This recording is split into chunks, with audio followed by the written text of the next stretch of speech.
बिल्कुल असर दिखाई देगा राजीव जी। पहली बात तो यह है कि उत्तराखंड में इस तरह की भाषा नहीं चलती। उत्तराखंड के संस्कारी लोग हैं। वहाँ गाली गलौज की भाषा मैंने तो अभी तक कभी नहीं सुनी है। बहुत विरोध, जिसके आपस में विरोध भी रहता है राजनीति में, तो भी गाली गलौज की भाषा तो हमने आज तक नहीं सुनी। तो इसका जवाब मेरे ख्याल से उत्तराखंड के लोग देंगे, 14 तारीख को देंगे, बराबर देंगे। पहली बात। दूसरी बात यह है कि देखिए, राजनीति का आज यही स्तर है और आने वाले दिन इससे और खतरनाक होने वाले हैं और भयानक होने वाले हैं। ये बात मैं बार बार चर्चाओं में कहते रहता हूँ कि साहब, जो जिस ढंग के हालात बन रहे हैं, जिस ढंग के भाषण किए जा रहे हैं, जिस ढंग की बातें की जा रही हैं, इसका स्तर और भी नीचे गिरेगा। और चूंकि एक बार जब पतन की पगडंडी पे चढ़ पड़ते हैं तो उसका कोई अंत नहीं होता। फिसलन तो फिसलन होती ही चली जाती है। तो ये है। अब यही अनपढ़ों की जमात तैयार हो गई है। उसका एक ही गुण है कि जो जितना उछल कूद करके बोले, गंदी जबान बोले, उसका उतना ही स्वागत, उसका उतना ही अभिनंदन है। अब जैसे आपने कहा कि राहुल गांधी के बड़े करीबी रहे हैं हेमंता विश्व शर्मा। देखिए, करीबी तो जो जो रहे हैं राजीव राहुल गांधी के, वो लोग आज कहाँ हैं सबको पता है। धीरे धीरे जो भी युवाओं की एक टीम खड़ा कर रहे थे, वो ऐसे लोगों की जमीन के साथ तैयार कर रहे थे। हमने बहुत पहले कभी, जब मैंने मुझे बार बार कहना पड़ता है कि दैनिक भास्कर में मैंने लिखा था कि राहुल गांधी को अपनी कांग्रेस तैयार करनी होगी, जो उनके कार्यक्रमों, उनके विचारों, कांग्रेस के इथोस पे आधारित होगी। तो वो काम ना करके उन्होंने बड़े बाप के बेटाओं को, बेटों को, और जो चिकने चुपड़े दिखने वाले चेहरे थे उनको आगे लाना शुरू किया। और वो सब दगाबाजी करके एक एक करके चिटकते चले गए। लेकिन ये अच्छी बात है कि राहुल गांधी ने हेमंत बिश्व शर्मा की राजनीतिक सोच, समझ और हैसियत को पहचान लिया। तभी उन्होंने अपने घर पे जब मीटिंग हो रही थी, तो वो बहुत देर तक बैठे रह गए। एक शब्द नहीं बोला हेमंता विश्व शर्मा से। अपने कुत्ते के साथ खेलते रहे, उसको बिस्किट खिलाते रहे। तो ये उसकी औकात को तो वो समझ गए थे, हेमंता विश्व शर्मा को। तो इसलिए उसका उन्होंने दिया था। उसके बाद जो होना था वही हुआ। अब सवाल यह है कि जिस ढंग से कह रहे हैं वो कि ये तो बोल रहा है कि राज्यों का संघ है भारत और इस तरह की भाषा। भाई, अभी यही बात प्रशांत ने समझाई, राकेश जी ने भी समझाई। इसमें कहने वाली कोई बात है क्या? अगर तुमको जरा संदेह हो तो यार हेमंता, तुम योगी आदित्यनाथ से बात करो। योगी आदित्यनाथ से पूछो कि भाई साहब, अगर भारत एक ही देश है तो आप कैसे वीडियो में अपने कह रहे हो कि साहब, अगर समाजवादी पार्टी जीत जाएगी या बीजेपी हार जाएगी तो केरल, पश्चिम बंगाल और कश्मीर जैसे हालात हो जाएंगे। कश्मीर, केरल और पश्चिम बंगाल क्या इस देश में नहीं है क्या? हम तो मानते हैं कि राज्यों का संघ है, तो इसीलिए है, अलग अलग राज्य हैं। और हेमंता, तुम्हारे यहाँ तो यार उल्फा वाले जो बात करते हैं उनसे उन्हें बता दो तुम। और यही तुम समझा दो कि असम और मिजोरम के आपस में सैनिक क्यों लड़ गए थे, सुरक्षा बलों के जवान आपस में क्यों लड़ गए थे। तो ये सारी बातें कुछ तो समझ रखनी चाहिए ना।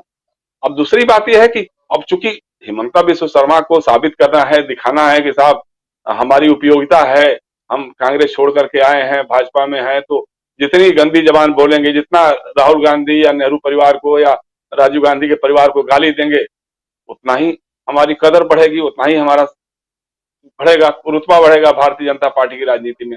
लेकिन बात दरअसल यही है। आज देखिए, जैसे अभी राकेश कह रहे थे ना कि सोशल मीडिया में जितनी लानत मलामत हो रही है, मुझे नहीं लगता कि किसी एक नेता की इतनी लानत। अब तो हालत ये हो गई है, मैं क्या बताऊं, हम लोगों के चूंकि संस्कार इस ढंग के नहीं है, लेकिन सोशल मीडिया में लोग राजीव गांधी और राहुल गांधी का फोटो लगा करके और उसके नीचे कैलाश नाथ शर्मा जी और हेमंत बिश्व शर्मा का फोटो लगा कर आ रहे हैं कि इसमें तो कोई मेल ही नहीं दिखाई देता है।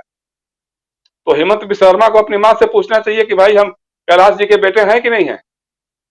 ये हमारा संस्कार अलाउ नहीं करता है पूछने के लिए। लेकिन अगर आपकी माँ है कि नहीं है मालूम नहीं है, आप अपनी पत्नी से पूछ लो कि हमारे जो बच्चे हैं वो उनका पिता मैं ही हूं कि नहीं। ये भी लोगों ने सोशल मीडिया में लिखा है कि आप तो राजनीति में है, आप तो घूमते रहते हैं, इधर उधर घूमते रहते हैं, आपके बच्चे आपके ही हैं कि नहीं है, यही अपनी पत्नी से पूछ लीजिए। तो इसका कोई हम इसका समर्थन नहीं कर सकते, हम इसको उचित नहीं मान सकते हैं, गलत है बात है। लेकिन सवाल है कि शुरुआत कौन कर रहा है? आप नेतृत्व कर रहे हैं, आप एक राज्य के मुख्यमंत्री हैं, आप एक पार्टी के बड़े नेता हैं, सौदागर सही, एमएलए विधायकों की खरीद फरोख्त करने के सबसे सफल सौदागरों में से एक सही आप हो सकते हैं। लेकिन आपसे लोग उम्मीद करते हैं ना, जैसे सामाजिक की बात कही उन्होंने, तो जो दिशा तो आप ही तय करेंगे ना। आप बताएंगे कि आप मतलब ये इस तरह की बात अगर कोई करता भी है तो उसको भी डांट टपट करके कहेंगे कि भाई ये काम किसी स्त्री के चरित्र पर लांछन लगाने वाली बात हो सकती है। तो ये ना करके आप युद्धन की भाषा बोल रहे हैं, और जिसके तलवे चाटने के लिए आप परेशान रहते थे, जिसके परिवार से दो दो प्रधानमंत्रियों ने इस देश की एकता और अखंडता के लिए शहादत दी है, उसके बारे में इस तरह की बात। तो उत्तराखंड के लोग शहादत का जानते हैं, शहादत का असर भी जानते हैं।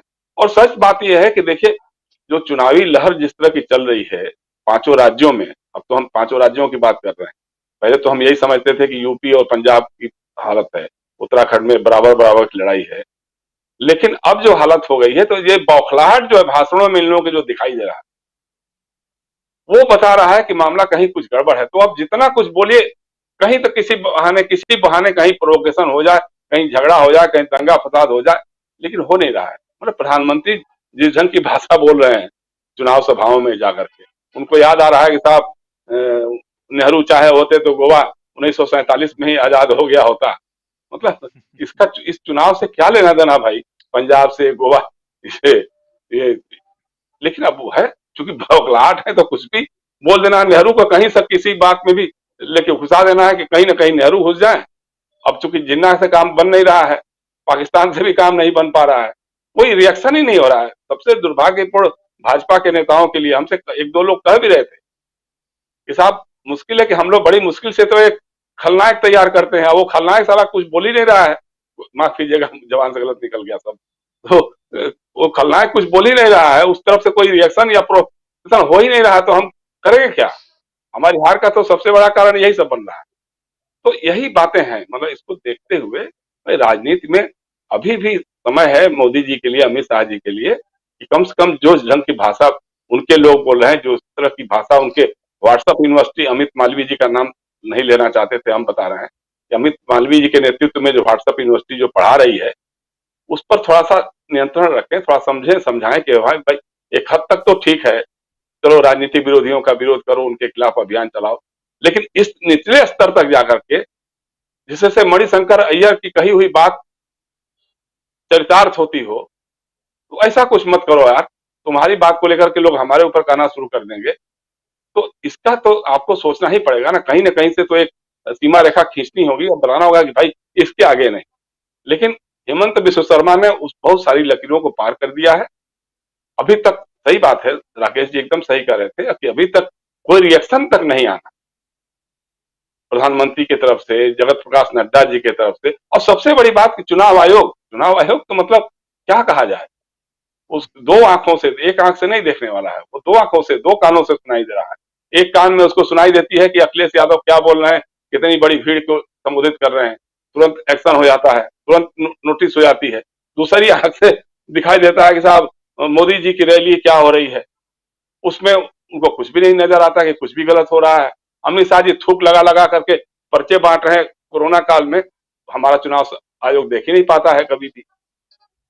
मुख्यमंत्री मतदान से एक दिन पहले वीडियो जारी करके कहते हैं कि साहब केरल और बंगाल और कश्मीर बन जाएगा, उत्तर प्रदेश अगर हमारी सरकार हार गई, हम हार गए तो हमारी तपस्या मिट जाएगी। ये बात चुनाव आयोग को नहीं दिखाई देती है। जो गाली गलौज किया है हेमंत बिश्व शर्मा, हमको नहीं लगता है कि चुनाव आयोग इस पर भी कोई कार्रवाई करेगा। लेकिन चुनाव आयोग सब कुछ नहीं है। इस देश में जनता जनार्दन है, उसकी सरकार चलती है, वो तय करती है कि क्या होगा। तो मुझे लगता है कि इस विधानसभा के चुनाव में जनता इनको सबक देगी, इनकी भाषा को भी समझा देगी कि भाई भविष्य में अगर इसी रास्ते पे चलोगे तो 2024 में तुम्हारे लिए कठिन ही होगा। जी राजीव।